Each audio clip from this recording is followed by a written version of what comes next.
Chain form करायला लागेल तुम्हाला. चेन कशी फॉर्म करणार आहे? Cos square of log of x square plus 7 हे फंक्शन आहे. सो आधी कॉस स्क्वेअर स्क्वेअर फंक्शन येणार, स्क्वेअरमध्ये कॉस, कॉसमध्ये लॉग आणि नंतर लॉगमध्ये एक्स स्क्वेअर. सो अशी चेन आहे.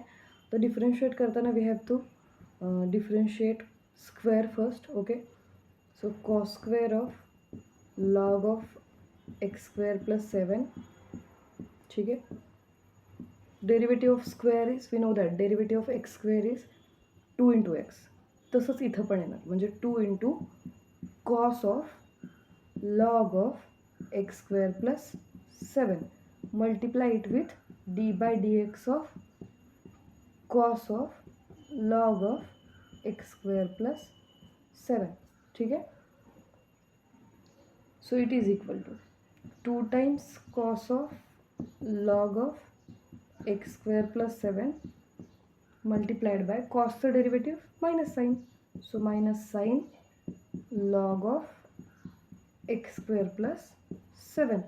ठीक आहे. Differentiate cos with respect to log. Okay, so कॉसचं डेरिव्हेटिव्ह कॉस एक्स असेल तर मायनस साईन एक्स येतं, पण इथं अँगल एक्स नाही आहे, log of x square plus 7. त्यामुळं minus sine log of x square plus 7 येईल.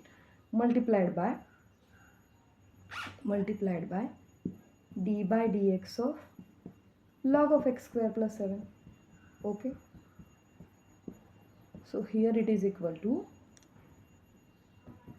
2 times cos of log of x square plus 7 multiplied by minus sin log of x square plus 7 into log चं derivative 1 by x square plus 7 into derivative of x square plus 7 is, it is 2x plus 7 चं derivative 0.